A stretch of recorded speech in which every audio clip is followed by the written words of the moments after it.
abertura do Rap do Centenário para 2021 com MC Leonardo. E agora a gente tem enquete, porque a gente quer saber do fã de esporte qual música você gostou mais. Se foi a do Flamengo. É óbvio ou que vai se dar o foi Flamengo, né? a do Claro, Palmeiras. vai ganhar o Flamengo. Não, gente, porque não tem só essas duas torcidas no mundo, todo mundo pode votar. sim. Pode dizer que Ah, música isso é que você verdade. gostou mais, Se qual as que outras ficou mais torcidas bonita, votarem, Tá bom. qual que a empolga do Flamengo mais é maior que a do Palmeiras. para 2021. Sinceramente, só os torcedores de Palmeiras e Flamengo vão votar, né? O torcedor do time não vai Quem votar na aprecia música. a música não pode votar? É, não vai. Pô, a música tem falando que o time vai ser campeão, quando vai ser campeão. O torcedor do Corinthians, você acha que ele vai votar na música do Palmeiras, do Flamengo? Meninas Falando... jovens, mas ele E outra, ranzinza tem esse toda a ponto vida. também. O torcedor do Corinthians jamais vai votar na música do Palmeiras. Então você vai juntar a torcida do Corinthians e nem a é do do- Flamengo. Mas ainda tá na cara que vai dar a música do Flamengo. Mas se bem que nem é do Flamengo, que hoje o Flamengo tá rivalizando com todo mundo. Os caras falam, eu vou querer ver esse tri aí. Mas o problema é o Palmeiras com o Corinthians. Ah, entendeu? sim, exato. Se tiver um corintiano que vai entrar pra Ô, votar, Zé, ele ele vai balançou a votar. cabeça ali, por quê, Zé? Não, conheço como funciona a cabeça dos corintianos. Ah, é? Votariam na música do Palmeiras? Ah, claro que não. Não. Olha meu gancho aí, ó. Meu gancho agora... E quem vai ficar de mau humor aqui agora é Fábio Sormani. É, mas porque tem a meu torcida do gancho Vasco, do para Fluminense, do Corinthians Botafogo. e Santos. O jogo do final de semana. Jogo com gol dos dois questionados, hein? Sim. E o Silvinho deu entrevista depois da partida. A gente vai começar a falar desse clássico aqui. Vai votando você. Você vai votando qual Vota ficou aí, melhor Zé, aí. vai. Se foi do Flamengo, se foi do Palmeiras. Tudo nos nossos arrobas. Arroba ESPN Brasil, arroba... E mudou tudo agora pra eu me perder aqui. ESPN Futebol BR, arroba Fox Sports Brasil. Troca o negócio toda hora, que culpa que eu tenho? Não, Tenho arroba é o culpa mesmo nenhuma. arroba. Roda o Silvinho aí pra gente, por favor. A hashtag, você falou? É um hashtag. atleta que se doa, eu entendo ele ficou chateado, ele ficou triste, mas nós convivemos com isso, o atleta sabe, assim como nós, somos profissionais, temos que conviver com algumas críticas, inclusive já falamos de algumas críticas há um tempo atrás, quando foi me perguntado qual é o limite da crítica. Todos nós seres humanos conhecemos e sabemos o limite da crítica.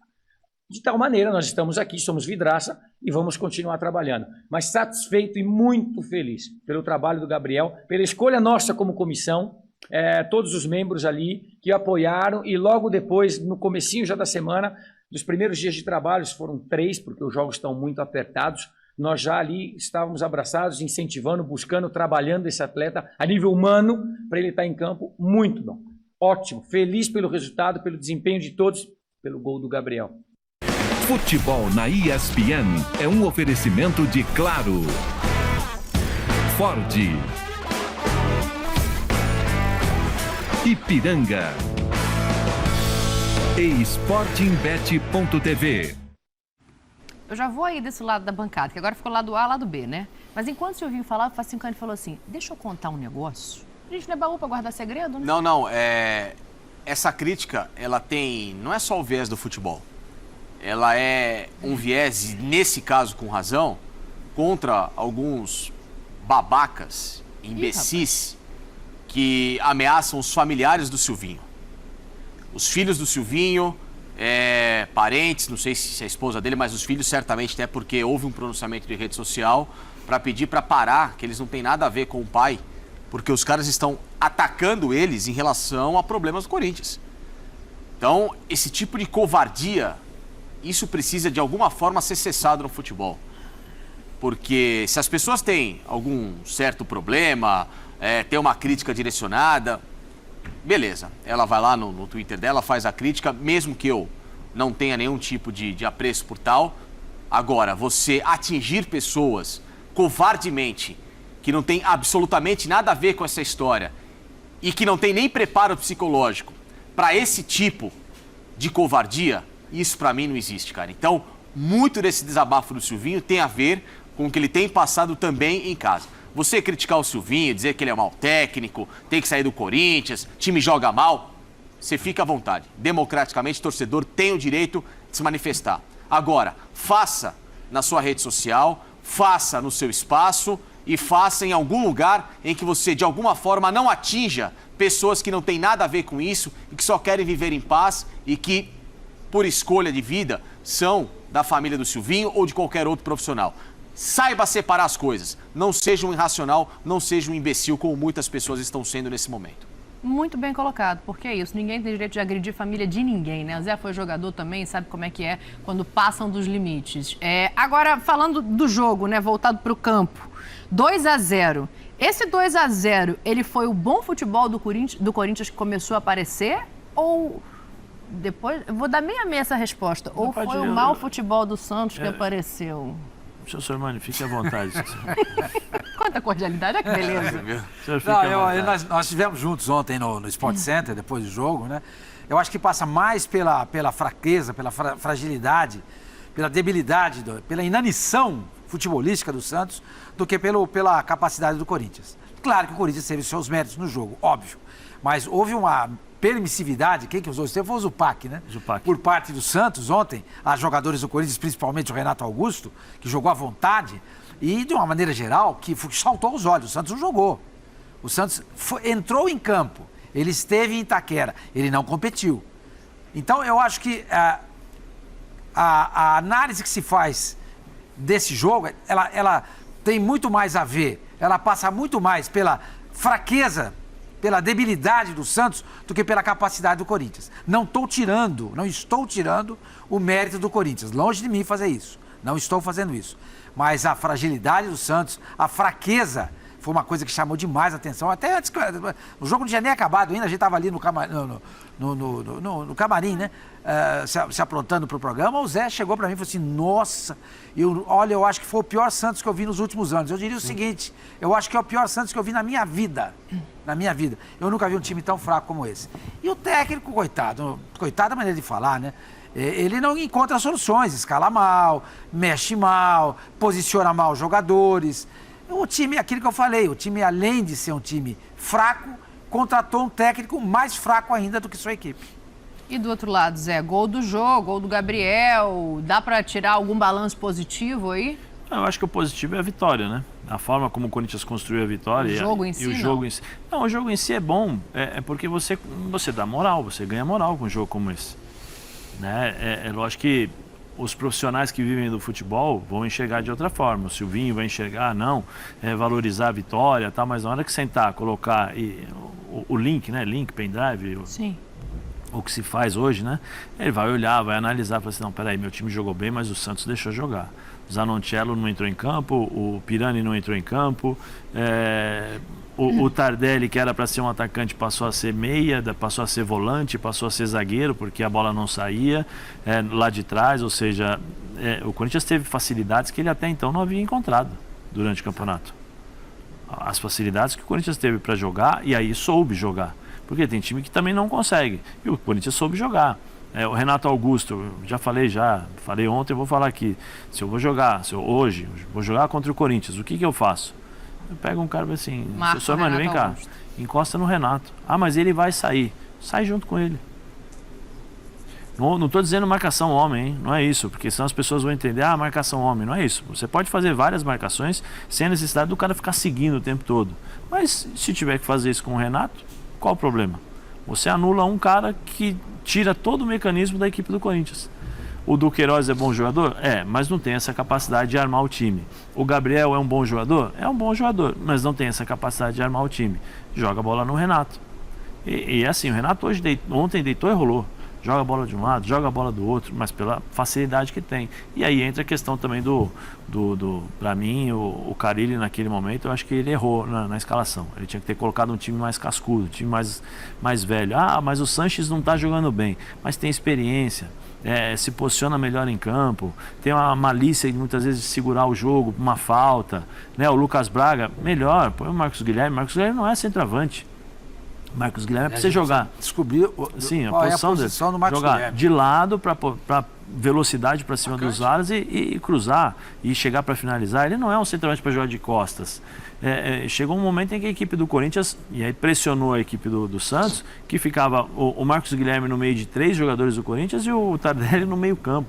Não ia conseguir jogar nunca. E aí tem que vir do banco também. Tá difícil, vamos cá, vamos inverter a situação, joga essa bola lá no meio, pressiona lá no meio, vamos brigar pela segunda bola longe do meu gol, para não ter problemas. Então foi isso que aconteceu, mas o Corinthians jogou bem também, não vai tirar os méritos. Em cima disso que o Zé tá falando, a questão, esse jogo é um jogo pesado, né?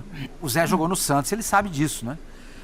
Quando o Santos joga contra o Corinthians, não é a mesma coisa que quando ele enfrenta o Palmeiras, o São Paulo, o Flamengo, o Grêmio, o Atlético, não é a mesma coisa. Quando joga contra o Corinthians, é um jogo à parte. É um jogo à parte. O Corinthians é o Corinthians, entendeu? Ninguém quer perder para o Corinthians aqui em São Paulo. Ninguém quer perder. Ninguém quer perder. Então esse jogo era um jogo que precisava, de fato, de jogador cascudo. O Pirani, que era tido como um dos jogadores que poderia fazer algo diferente em favor do Santos, ele nunca tinha jogado para um público desse daí. Exato. Ele foi lançado no time principal do Santos no ano passado, na época da pandemia, que não tinha público no estádio. Foi a primeira vez que ele entrou no estádio com 45 mil pessoas. Pesa? Pesa. Ele tá completamente assustado. Além disso, o time, né? Sim. Além da torcida, o ambiente, você tem do outro lado jogadores que são bons demais. O Renato é muito bom. Olha a declaração do Renato. O Renato tem uma declaração, a gente tem a tela aí. Vamos colocar o que o Renato falou sobre esse Corinthians, sobre essa vitória, né? A gente sabe que são jogadores que chegaram depois e ele fala assim: a gente fez um grande jogo, sabemos que dentro da nossa arena, com a torcida, é diferente. A gente joga com um a mais. Sabemos da pressão que vivemos para estar no G4, não é fácil. Quando eu cheguei aqui, me chamaram de louco, vindo para um time que ia brigar para não cair. Hoje estamos no G4. Tem quem diga que tá no G4, não fez mais que obrigação. Eu não acho isso não. Porque a realidade do Corinthians, quando o Silvinho chegou, ela não era essa. Ele foi recebendo peças e aí ele precisou adaptar o trabalho, o tamanho do treinador para o tamanho dos jogadores ficou menor do que o que ele tinha na mão antes. O Zé já levantou o dedinho. Fala que eu quero ouvir o Pedro na sequência. Existe uma diferença. Resultado dentro de casa e fora de casa. Só pegar aí. Pega os resultados do Corinthians dentro de casa. São 7 vitórias muito melhores. Sim, e 6 com público. Mas é o que o Renato fala. Sim, não, mas o que eu quero dizer é o seguinte. Dentro de casa ele conseguiu o resultado por causa da torcida. Fora, não conseguiu. Mas acharam que era louco. Não é louco, era a realidade. E se o Corinthians está hoje no G4, é muito porque joga em casa com a volta do público e por conta do Renato. Essa é a grande diferença, porque se você tirar o Renato do time do Corinthians, ele volta a ser um time limitado. Eu tenho certeza que se não tivesse o Renato, esse time não estaria no G4. Por isso que mesmo o Santos se tiver o Roger Guedes, o liberdade William, que deu. Quem é que faz essa bola chegar pro Roger Guedes?